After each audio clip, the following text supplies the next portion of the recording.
एबे ई श्रम कार्ड को नहीं आसी जाइए एक गुरुत्वपूर्ण खबर जो मैंने कि अप्लाई करिनांती समस्तों यही खबरटी अति गुरुत्वपूर्ण। ई श्रम कार्ड रे वर्तमान पाई घटी एक नुआ बड़ परिवर्तन जहाँकि समस्तकर जानी रखिबा निहाती आवश्यक। ई श्रम कार्ड बनाई लोकमानकर वर्तमान राशन कार्ड कटिजिवो आ ई श्रम कार्ड रे वर्तमान टैक्स मध्य लागिबा पई जाउछि। तेबे केते टंका मिलिबो एवं केते टंका कटिबो ए सब को नहीं बड़ खबर रही। जेमिति लेबर कार्ड रे 1500 टंका लेखाई मिलुछि सेहीपरि 1500 टंका मिलिबो ना ताठारु अधिक ना ताठारु कम ए सब विषय रे डिटेल्स रे जानिबा पई भिडियोटी को शेष पर्यंत देखि नियंतु। तेबे आपण माने ई श्रम कार्ड बनाई छंती कि नाही हमकु कमेंट माध्यम रे लिखि निश्चय जणांतु।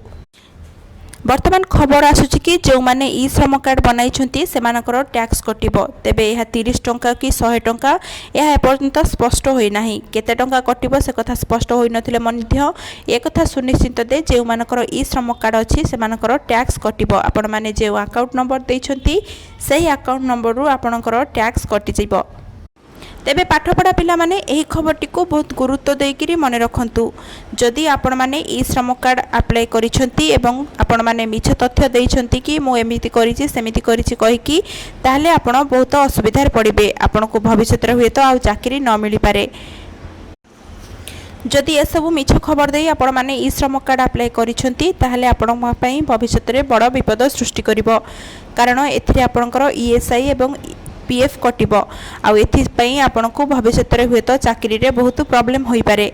तेणु आपण माने जदि मिछ तथ्य देइकरी ई श्रम कार्ड अप्लाई करिसंती ताहले आपण माने सावधान होई दियंतु। आ जो माने अप्लाई करि नाहंती से माने खूब सत्य तथ्य देइकरी ही ई श्रम कार्ड अप्लाई करंतु। तेबे वर्तमान खबरटी भाइरल हेउछ जे जो माने ई श्रम कार्ड अप्लाई करिसंती बा करिबाकू जाउछंती सेमानकर राशन कार्डटी कटि जिवो। किंतु एही खबरटी संपूर्ण मिथ्या। एमिति किछि भी हेबार नाही। सरकारक तरफरु एपरि कोनोसी घोषणा होई नाही। जो माने ई श्रम कार्ड अप्लाई करिसंती बा करिबाकू जाउछंती सेमानकर राशन कार्ड प्रति कोनोसी विपद नाही। सेमानकर राशन कार्ड केबे भी कटिबो नाही। आउ रहिला कि एबे खबर आसुची ई श्रम कार्ड रे केते पैसा मिलिबो एवं केबे मिलिबो से नै मध्ये कोनोसी स्पष्टीकरण सरकारक तरफरु आसी नाही। जेमिति कि राज्य सरकार लेबर कार्ड जरिया रे पैसा देउछंती सेमिति केंद्र सरकार ई श्रम कार्ड पई केबे पैसा देबे एवं केते पैसा देबे सेमिति नै कोनोसी घोषणा करि नाहंती। तेबे एकथा सत जे एक सब को नै पैसा मिलिबो किंतु केबे मिलिबो एवं केते मिलिबो कोनोसी स्पष्टता आसी नाही। हेले आपण माने ई श्रम कार्ड जरिया रे भविष्य रे बहुत लाभवान हेबे।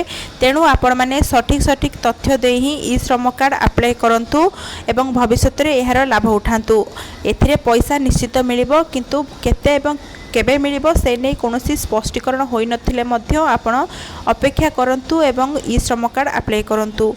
एही सब थिला ई श्रम कार्ड को नै कि लेटेस्ट अपडेट। तेबे आपण माने ई श्रम कार्ड अप्लाई करिसंती कि नाही हमकु कमेंट माध्यम रे देखि निश्चित जणांतु।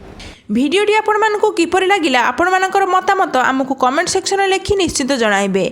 जदि आपण माने हमर ए चैनल रे नुआ होइथिबे हमर ए चैनल को सब्सक्राइब करि नेबे एवं भिडियोटी भलो लागिले गोटे लाइक करी अधिक रु अधिक शेयर करिवे। धन्यवाद।